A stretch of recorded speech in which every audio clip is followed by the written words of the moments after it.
Haleluya. Ya, terima kasih buat Bapak Ibu Saudara yang tetap setia beribadah dan mengasihi Tuhan. Nah, Bapak Ibu Saudara kekasih Tuhan, hari ini kita akan belajar kebenaran firman Allah, yaitu iman dan kemurahan hati. Jadi Bapak Ibu Saudara, kekristenan tidak cukup hanya beriman kepada Kristus. Kekristenan tidak cukup hanya disebut menjadi orang Kristen, dibaptis, datang ke gereja, menjadi anggota sebuah gereja. Bahkan kita melayani, memberikan talenta kita untuk pelayanan pekerjaan Tuhan.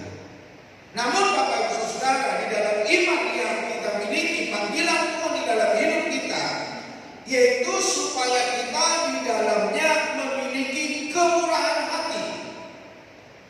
Apa itu kemurahan hati? Kemurahan hati adalah suka berbagi. Ya. Berbagi apapun yang Tuhan percayakan di dalam hidup kita. Kita membagikan segala apa yang Tuhan percayakan di dalam hidup kita.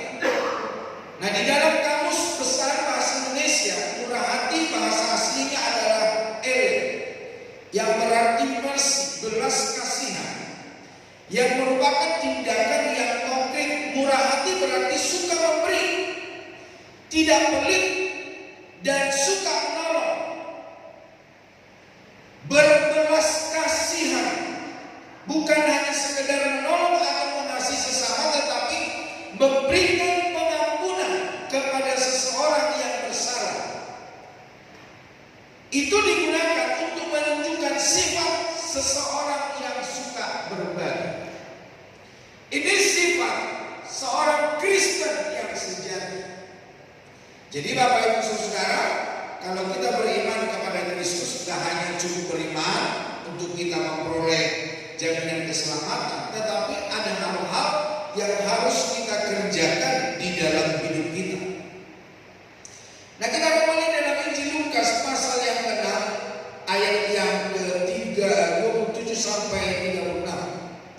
Lukas pasal yang ke-6 ayat yang ke-27 sampai ayat yang ke-36. Lukas pasal yang 6 ayat 27 sampai 36. Kalau sudah ketemu, mari kita baca bersama. 2, 3. Tetapi kepada kamu yang mendengarkan aku berkata, kasihilah musuhmu, berbuatlah baik kepada orang yang membenci kamu, mintalah berkat bagi orang yang mengutuk kamu, berdoalah bagi orang yang mencaci kamu. Barang siapa menampar pipimu yang satu, berikanlah juga kepadanya pipimu yang lain. Dan barang siapa yang mengambil jubahmu, biarkan juga ia mengambil bajumu. Berilah kepada setiap orang yang meminta kepadamu, dan janganlah meminta kembali kepada orang yang mengambil kepunyaanmu. Dan sebagaimana kamu kehendaki supaya orang berbuat kepadamu, perbuatlah juga demikian kepada mereka. Dan jikalau kamu mengasihi orang yang mengasihi kamu, apakah jasamu? Karena orang-orang berdosa pun mengasihi juga orang-orang yang mengasihi mereka. Sebab jikalau kamu berbuat baik kepada orang yang berbuat baik kepada kamu, apakah jasamu? Orang-orang berdosa pun berbuat demikian. Dan jikalau kamu meminjamkan sesuatu kepada orang karena kamu berharap akan menerima sesuatu daripadanya, apakah jasamu? Orang-orang berdosa pun meminjamkan kepada orang-orang berdosa supaya mereka menerima kembali sama banyak. Tetapi kamu kasihilah musuhmu dan berbuatlah baik kepada mereka, dan pinjamkan dengan tidak mengharapkan balasan. Maka upahmu akan besar, dan kamu akan menjadi anak-anak Allah yang maha tinggi. Sebab Ia baik terhadap orang-orang yang tidak tahu berterima kasih, dan terhadap orang-orang yang jahat. Hendaklah kamu murah hati, sama seperti Bapamu adalah murah hati. Jadi Bapak Ibu Saudara kekasih Tuhan, jelas dalam kebenaran firman Allah ini, kemurahan hati, bermurah hati, memberi dengan tidak mengharapkan imbalan, memberi dengan kerelaan. Saya pernah mendengarkan seorang anak muda yang berkata begini, begini, mama saya itu menyuruh saya untuk cepat-cepat menikah. Loh, kan nggak salah saya bilang. Iya betul nggak salah Pak Pendeta. Tapi yang merupakan masalah buat saya belum punya pacar. Bagaimana aku mau menikah? Aku belum punya pacar. Terus saya pengen tahu kenapa ibunya buru-buru menyuruh dia untuk menikah. Dia bilang begini Pak Saudara, karena di kebudayaan kami, adat istiadat kami, mama saya itu di keluarga dari bapak, keluarga dari ibu, dari teman-teman sudah banyak menyumbang ulos, sudah banyak memberikan sesuatu kepada rekan-rekannya. Jadi dia bilang, mama bilang sebelum dia meninggal supaya saya menikah, dan apa yang selama ini ditabur oleh mama saya, ibu saya, itu bisa saya nikmati. Jadi ternyata ibunya itu seperti firman Tuhan, kalau dia menabur, dia menantikan penuaian. Tapi ini bukan penuaian yang dimaksud dalam firman Tuhan, bukan. Tapi ya karena saya sudah memberikan kepada kamu, ya kamu juga berikan kepada saya, berikan kepada anak-anak saya. Nah, firman Tuhan tidak mengajarkan begitu bagi kita sekarang. Pokoknya apa yang sudah kita berikan, ya sudah beri aja. Ya seperti beberapa waktu yang lalu, saya pernah bersaksi kepada Bapak Ibu, saya sering didatangi orang sekarang, baik di Jakarta. Di Balikpapan ini juga sudah ada beberapa orang sekarang. Di Jakarta itu mereka berkata bahwa mereka adalah orang-orang yang telah diusir dari keluarganya. Kenapa diusir? Karena mereka percaya kepada Yesus. Ada orang-orang juga yang datang ke Jakarta karena mereka mendirikan usaha waralaba. Jadi waralaba itu ke franchise gitu ya. Ada misalnya mie goreng, usaha mie goreng. Nah itu bisa beranak. Orang lain bisa membeli nama usaha itu, akhirnya membuka usaha di tempat lain. Nah dia bilang, saya itu ditipu oleh anak buah saya. Jadi ketika saya percayakan kepada orang, malah mereka membawa dana-dana yang sudah saya masukkan di usaha itu. Iyalah, masih baru dan langsung dipercayakan orang. Jadi bawa kabur, duitnya dibawa kabur saudara. Akhirnya dia jatuh miskin. Nah waktu itu saudara, saya sama istri saya itu berbelas kasihan buat keluarga ini. Karena ada suami, istri dan anaknya yang kecil. Anak itu mungkin kira-kira umur 5 tahun ya. Sebetulnya yang membuat saya tiba adalah untuk anak yang perempuan yang masih kecil. Dari cerita papanya, saya melihat anaknya kasihan gitu ya. Akhirnya saya sama istri saya berunding, kami cari kos-kosan, kami cari kontrakan untuk suami istri dan anaknya. Nah setelah kami cari, ternyata dia berkata, Pak, kalau kami beli makan boros, jadi kami mau masak supaya lebih irit. Akhirnya kami kasih kompor saudara, kami kasih tabung gas. Datang lagi ke rumah, berkata begini, Pak, anak saya kesepian di rumah pengen nonton. Ya udah kita kasih TV saudara. Datang lagi, Pak, kami kepanasan di kontrakan di kos-kosan, panas, kita kasih kipas angin saudara. Beberapa bulan dia setia di gereja, dan beberapa bulan akhirnya dia dapat pekerjaan di sebuah sekolah. Tapi apa yang terjadi saudara? Setelah dia dipercayakan dalam sebuah sekolah dekat gereja situ saudara, kepala sekolahnya itu datang kepada saya dan bertanya, orang ini kemana? Loh, saya bilang nggak tahu saya hanya menolong dia, memberikan apa yang diperlukan. Selanjutnya saya nggak tahu. Memang kenapa Bu? Dia bilang begini, laptop saya dibawa Pak, dan saya tidak bisa hubungi dia. Waduh, saya nggak tahu, saya bilang.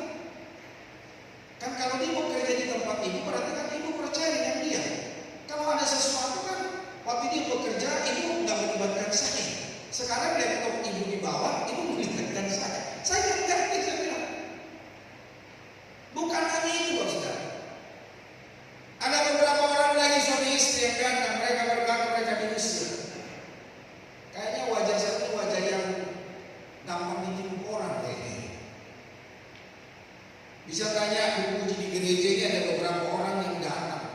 Ngaku-ngaku, "Aduh, saya ikut bangun gereja ini katanya saya itu bisnis."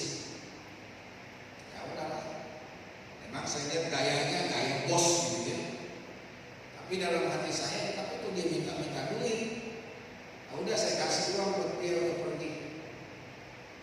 Bapak Ibu saudara kasih Tuhan, tapi saya nggak mengharapkan imbalan dari orang-orang itu. Saya memberi dengan sukarela. Ya terserah orang itu mau nipu saya atau tidak, itu urusan dia dengan Tuhan. Yang penting saya ingat firman Tuhan yang berkata begini. Kalau kita menolong seseorang, kalau kita memberi kepada seseorang dengan tidak sadar, kita telah memberikan makan malaikat Tuhan, menolong malaikat Tuhan. Itu yang saya ingat. Dia mau menipu, dia mau ngapain, itu terserah dia. Jadi selama saya 6 tahun ada di Kota Balikpapan, sudah ada beberapa orang. Istri saya juga datang. Istri saya berdua ditungguin. Sampai istri saya selesai doa ditungguin sama orang itu. Bapak Ibu saudara kekasih Tuhan, hari ini mari kita belajar iman dan dengan bermurah hati. Ya, dengan orang-orang yang banyak penipuan, terkadang saya sudah malas duluan begitu ya. Tapi kembali firman Tuhan berkata, kamu menolong orang, kamu belum tentu tahu apakah itu malaikat Tuhan. Akhirnya hati saya dulu kembali menolong orang itu. Yesus mengajar kepada para murid untuk menunjukkan sikap murah hati yang menandai nilai kekristenan jika dibandingkan dengan yang lain. Ada perbedaan respon yang seharusnya ditunjukkan murid-murid Tuhan dalam menghadapi sikap dan perilaku orang dunia. Kalau orang dunia menolong, kalau orang dunia memberi, mengharapkan imbalan, mengharapkan suatu saat kalau saya pun mengalami hal yang sama, orang itu bisa menolong saya. Tetapi firman Allah mengajarkan kita sebagai nilai kekristenan, sekalipun kita menolong orang, memberi kepada seseorang, jangan mengharapkan. Karena upah kita dari Bapa di surga, upah kita dari Tuhan Yesus. Nah, ciri murid yang murah hati. Seperti apa ciri murid yang murah hati? Mengasihi, bukan membenci. Bilang dulu kiri kanannya, mengasihi bukan membenci. Sebagai akibat keberdosaan manusia, kebencian bisa dilakukan siapa saja tanpa perlu dipelajari.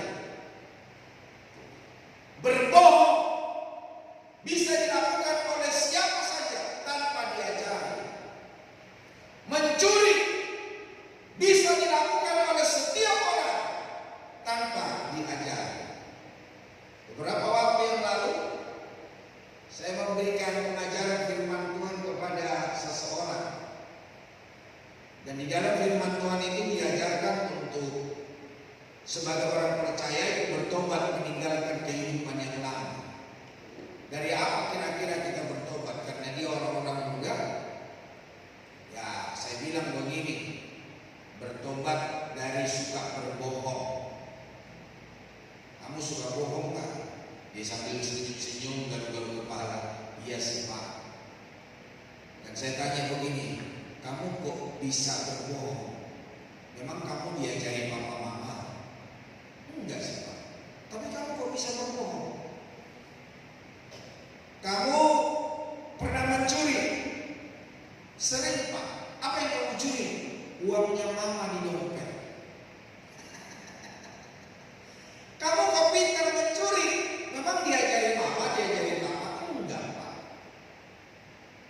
Bapak Ibu tahu kenapa kita bisa melakukan kebohongan, pencurian, membenci seseorang? Padahal guru kita, orang tua kita, pendeta di gereja tidak pernah mengajari kita untuk hal-hal yang negatif. Kenapa?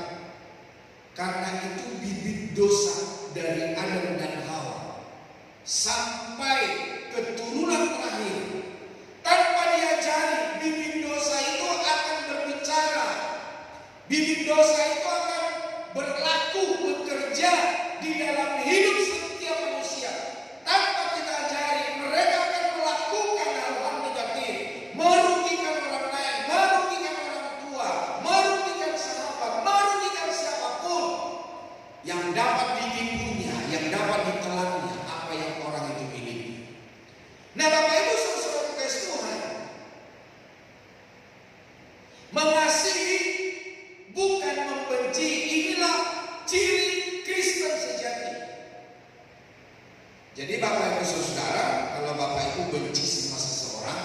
itu tinggal.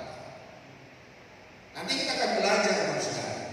Jika hanya mengasihi orang yang mengasihi, maka kita tidak ada perbedaan dengan pemungut cukai atau mereka yang jahat lainnya. Nanti akan kita lihat dalam Injil Matius pasal 5 ayat 26. Boleh Bapak Ibu persiapkan.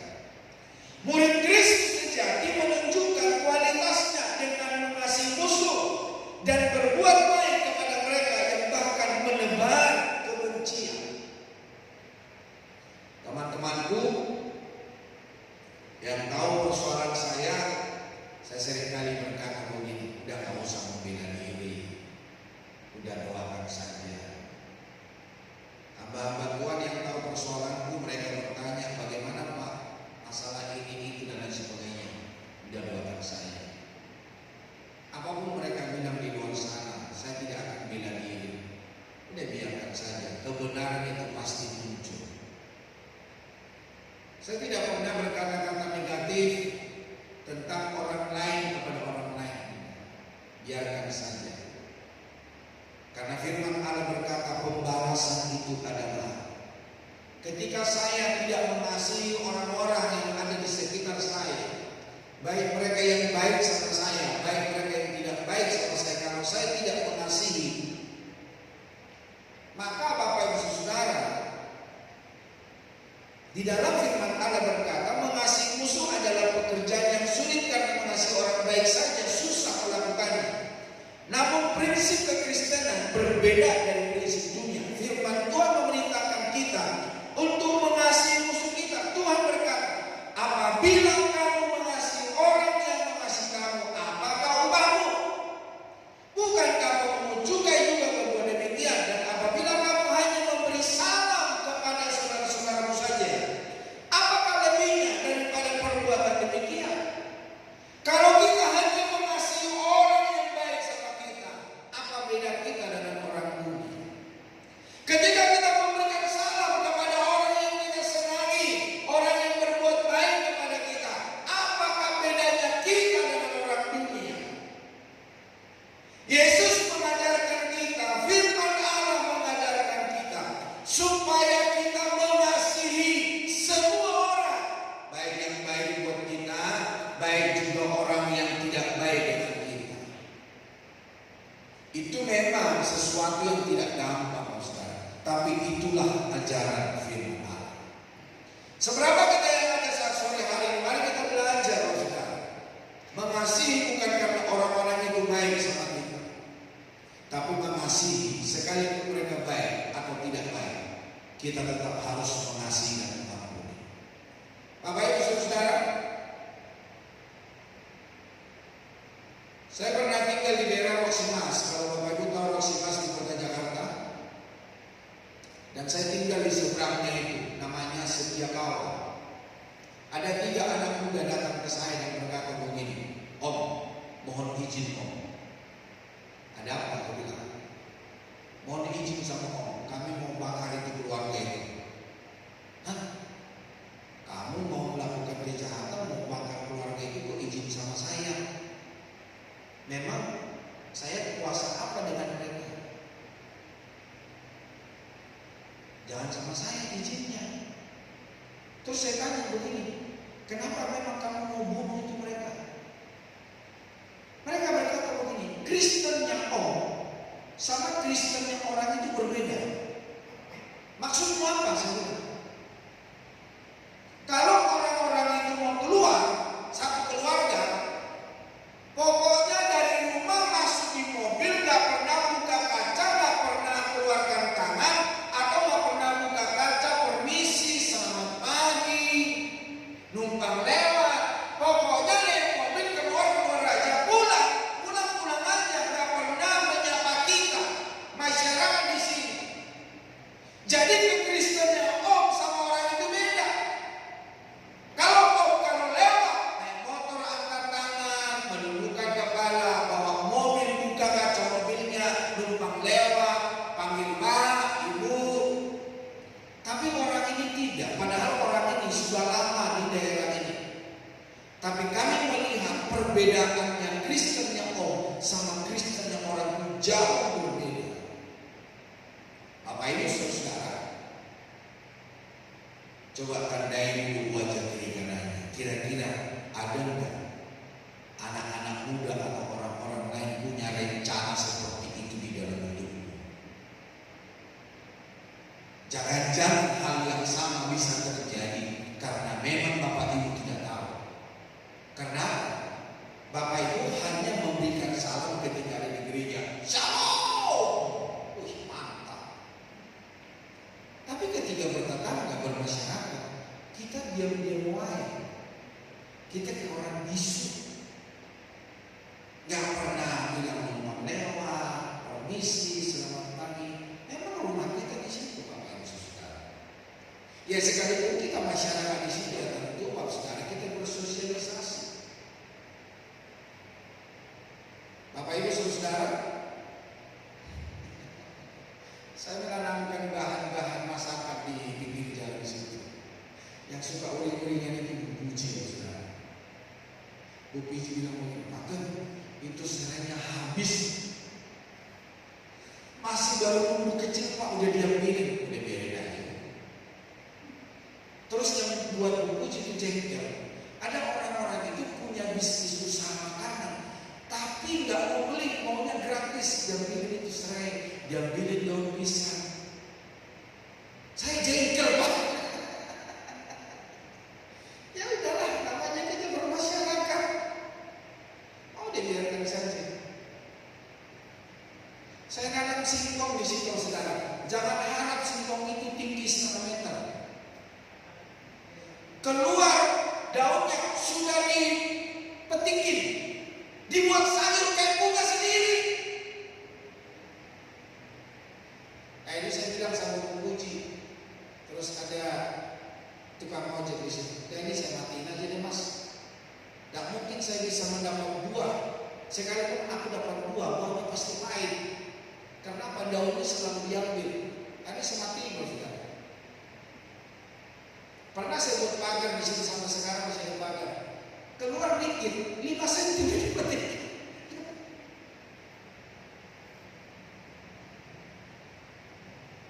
Bapak Ibu Saudara kekasih Tuhan, mengasihi, memberikan sapaan bukan hanya kepada orang yang kita kenal. Berbuat baik bukan hanya kepada orang yang mengasihi kita, tapi firman Allah mengajarkan kita nilai kekristenan seperti yang diajarkan oleh Tuhan Yesus. Bapak Ibu masih ingat Tuhan Yesus ketika dia disalib? Dia di atas kayu salib, dia berkata, Bapa ampunilah mereka ini, sebab mereka tidak tahu apa yang mereka perbuat. Ketika mereka pada serdadu-serdadu itu merobek-robek jubahnya, membagi-bagikannya, apakah Yesus berkata, "Woi, ahal itu"? Yesus diam saja. Kira-kira Yesus bisa melawan mereka enggak? Yesus bisa turun enggak dari salib? Seperti yang diinginkan oleh para penyamun ini, yang berkata begini, kalau kau betul-betul guru, kalau kau betul-betul Tuhan, turunlah dari salib itu, belalah dirimu dan kami juga mau ikut turun. Bisa nggak kira-kira? Bisa. Nyatanya ketika si Yudas Iskariot dan dia membawa pasukan menangkap Yesus, Yesus bertanya begini, siapa yang kamu cari? Yesus dari Nazaret. Inilah aku. Bapak Ibu tahu ketika Yesus berkata inilah aku, semua para tentara itu terjatuh.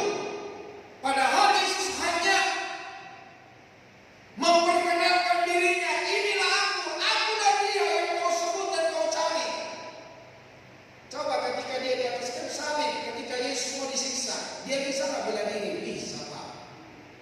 Tapi itu tidak dilakukannya. Karena mengasihi menurut Yesus, semua orang mau dia baik atau tidak baik. Orang itu memperlakukan kita baik atau tidak baik. Gampang gak kira-kira? Gak gampang Pak. Gak gampang Bu. Jadi Bapak Ibu Saudara, kasihilah musuhmu, mengasihi musuh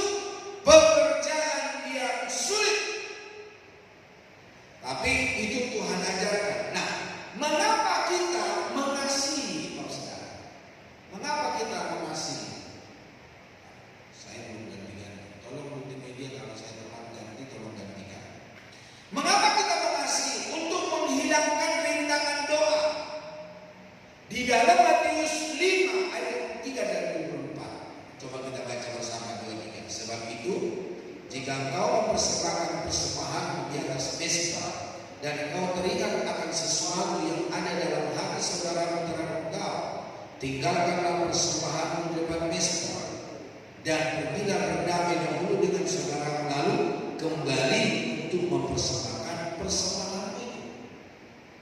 Bapak Ibu Saudara, adakah orang-orang yang kau benci hari ini? Adakah orang-orang yang tidak kau suka hari ini? Adakah orang-orang yang hari ini kau gendek sama dia? Firman Allah berkata, sebelum engkau mempersembahkan persembahanmu, berdamai dulu. Nih, saya mau persembahkan, tapi firman Tuhan berkata, tinggalkan persembahanmu, berdamai dulu. Setelah berdamai, baru persembahkan persembahan. Kenapa saudara?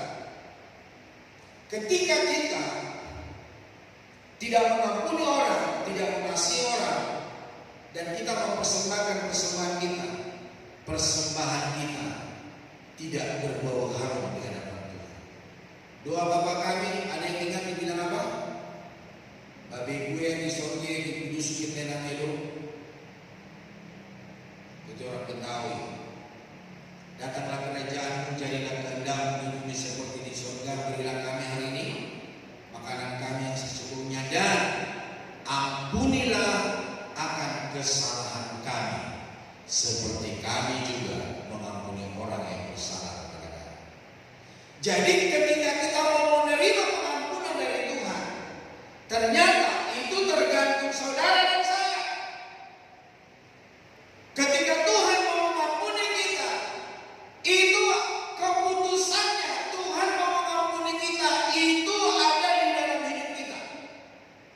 Karena firman Allah berkata, ampunilah kesalahan kami seperti kami juga mengampuni orang yang bersalah kepada kami. Mengapa kita mengampuni? Karena Tuhan mengampuni. Apabila kita juga mengampuni orang lain. Karena jika kamu mengampuni kesalahan orang, Bapamu yang di surga akan mengampuni kamu juga. Tetapi jika kamu tidak mengampuni orang, Bapamu juga tidak akan mengampuni kesalahan. Matius 6 ayat 14 dan 15. Yang kedua, memberkati, bukan mengutuk.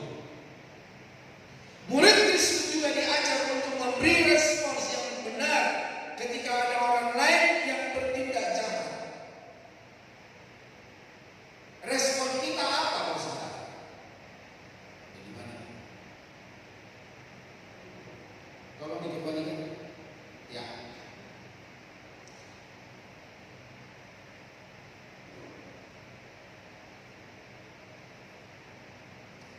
Ganjaran kerendahan hati di dalam Amsal Sulaiman 22:4 dikatakan, ganjaran kerendahan hati dan takut akan Tuhan adalah kekayaan, kehormatan, dan kehidupan. Amsal 16 ayat 32 dikatakan begini, orang yang sabar besar pengertiannya, tetapi siapa yang cepat marah membesarkan kebodohan. Jadi Bapak Ibu Saudara, kalau kita di dunia kerja, di dalam rumah tangga, kita ini gampang untuk mengutuk, gampang kita untuk marah. Firman Allah berkata itu memperbesar kebodohan kita. Itu menunjukkan kebodohan kita. Orang dunia saja di sosial media itu suka berkata begini, ucapanmu itu sehingga orang tahu siapa kamu. Lisanmu, tulisanmu itu gambaran hidupmu. Jadi kalau ada yang memberikan komen, orang bilang, ya itulah hidupmu. Kalau kata-katamu kotor, kata-katamu menghujat, ya itulah nilai sekolahmu. Sehingga orang berkata, kamu pernah sekolah nggak? Atau orang-orang suka bilang begini, coba lu ngaca dulu. Jadi Bapak Ibu Saudara kekasih, seseorang yang cepat marah, di firman Allah berkata, mereka itu membesarkan kebodohan, menunjukkan kebodohannya. Selanjutnya dikatakan orang sabar menemui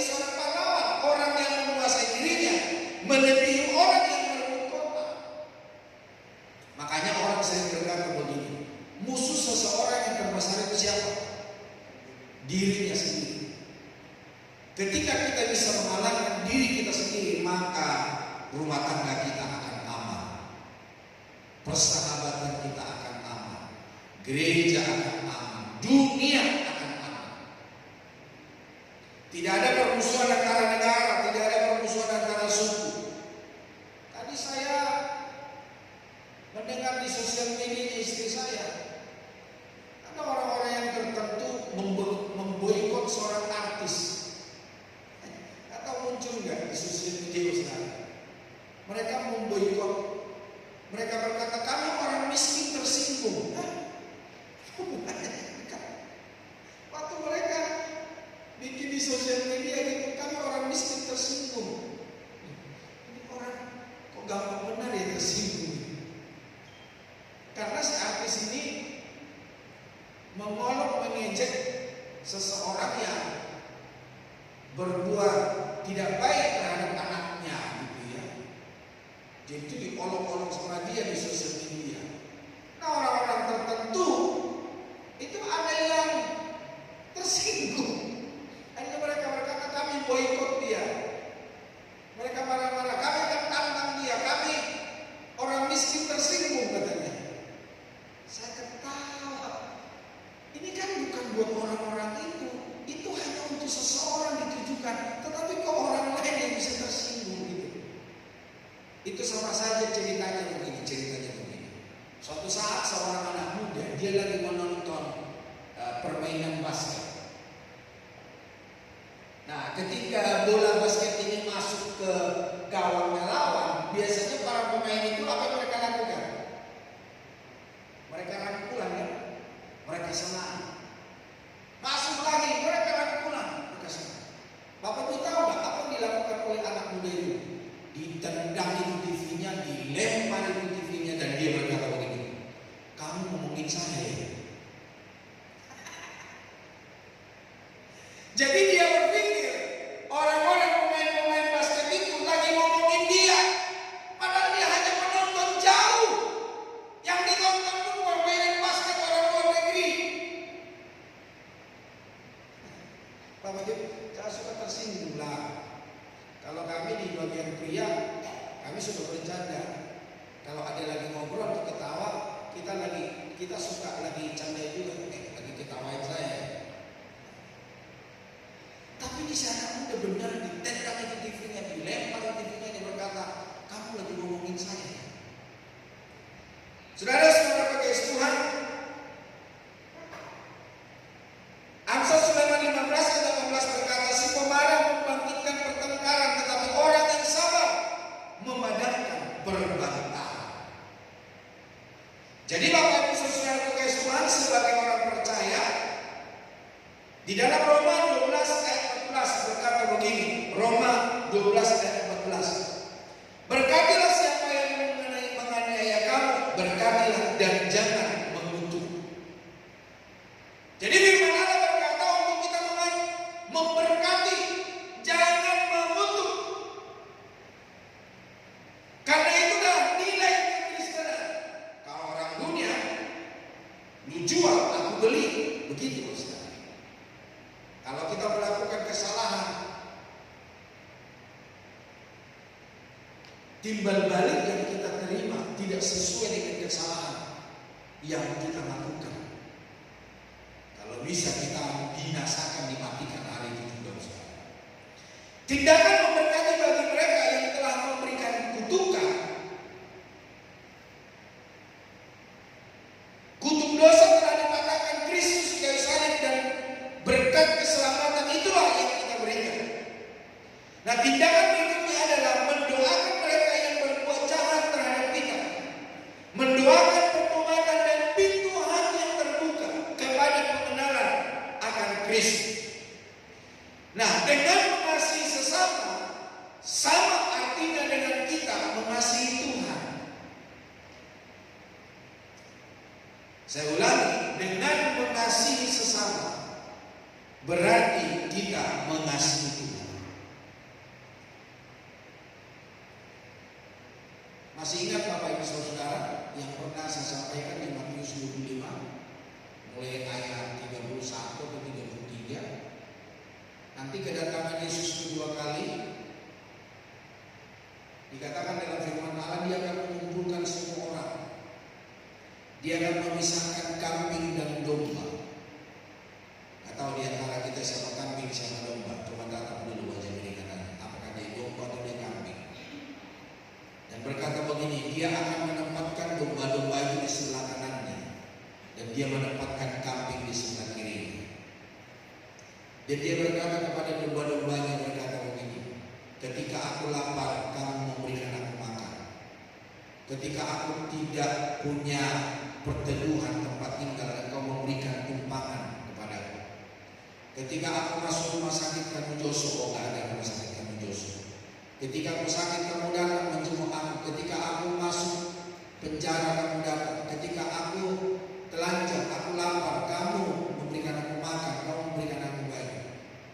Domba-domba itu, anak-anak kerajaan itu berkata begini, Tuhan, kapan Tuhan datang ke rumah saya? Waktu itu Tuhan gak makan. Kapan Tuhan gak punya baju? Tuhan gak pernah ngomong.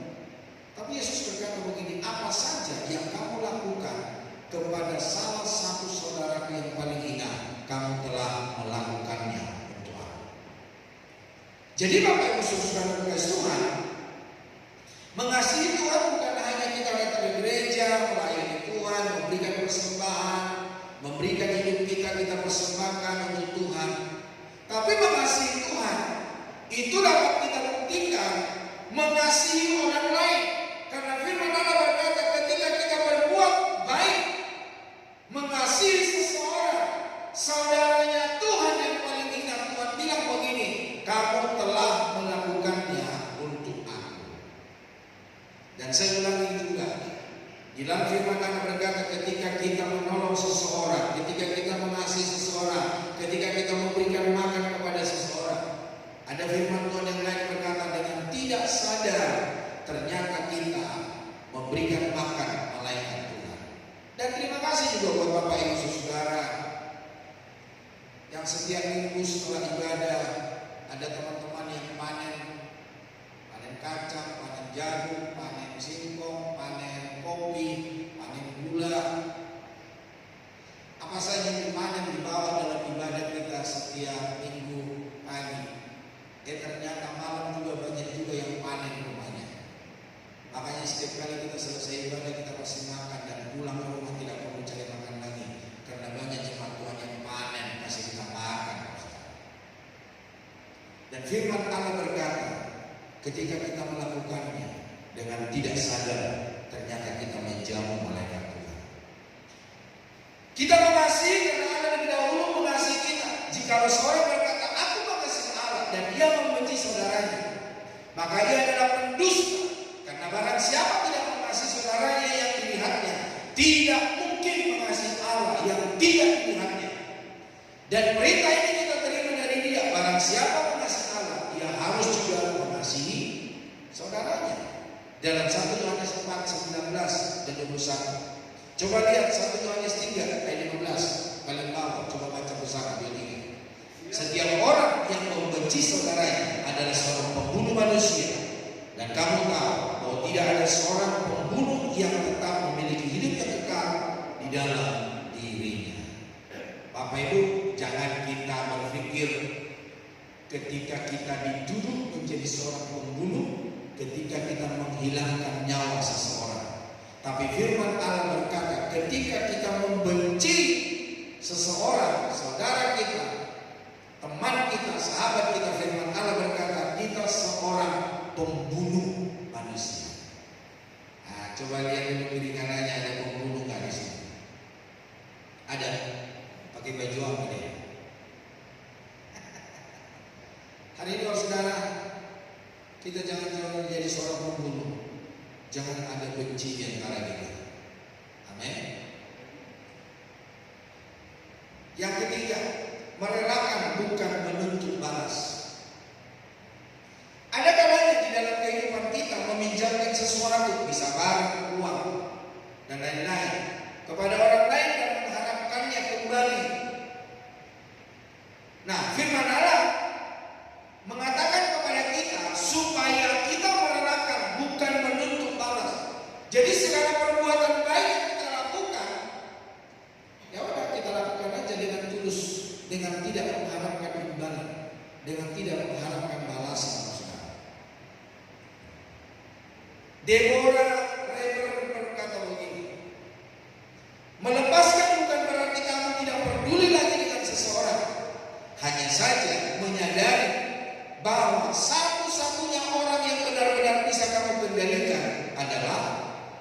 dirimu sendiri.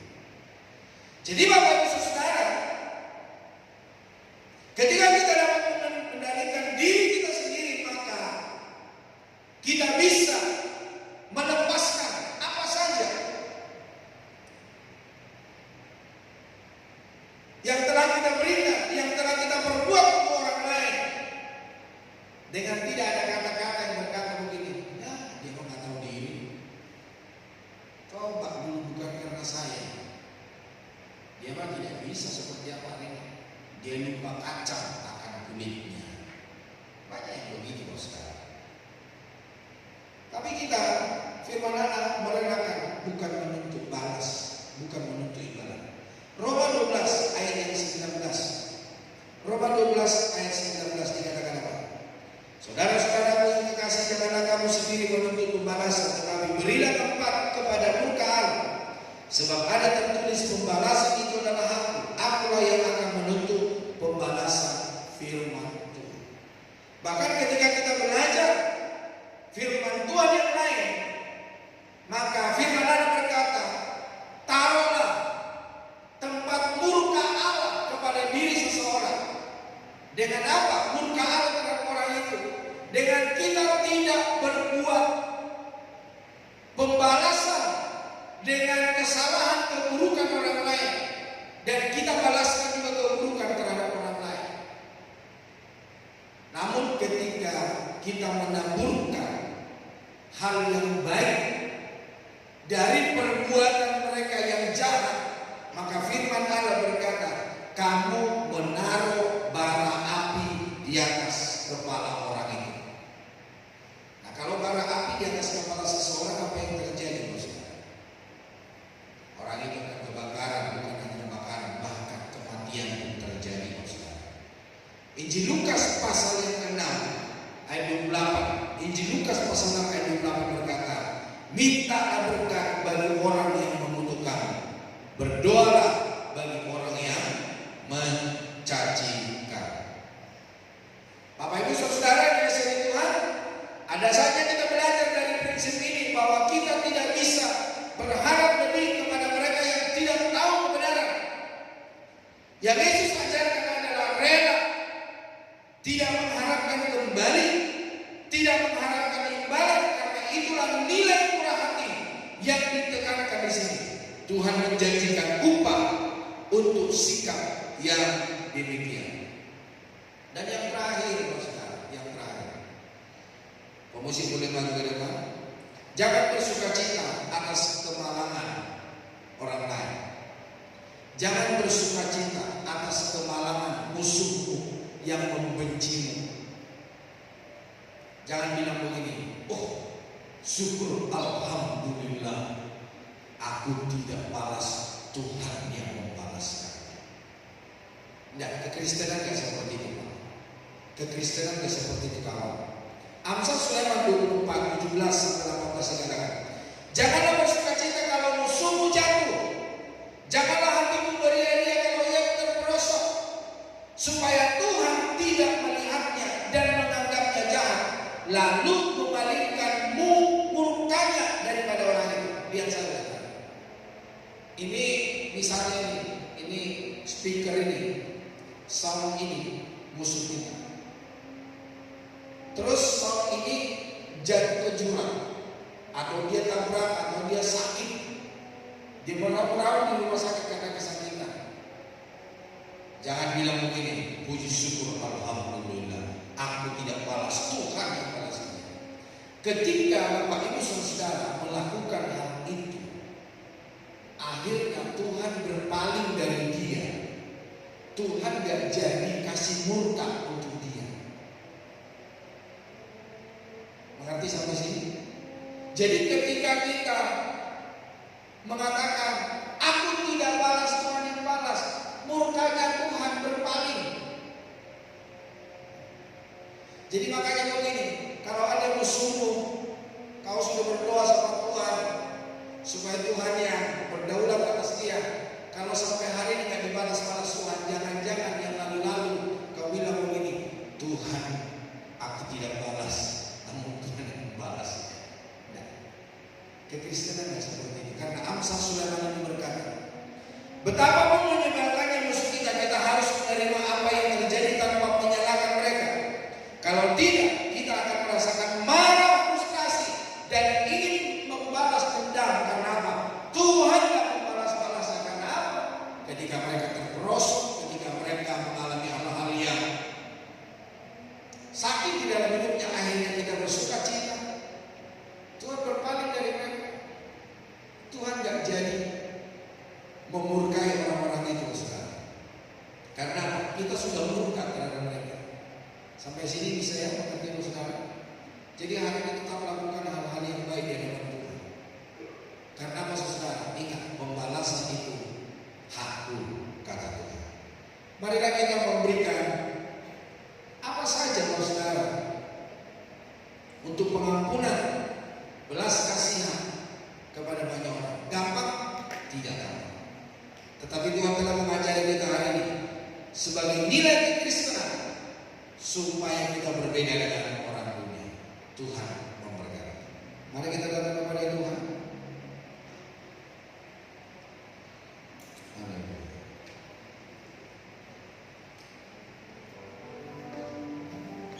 Ku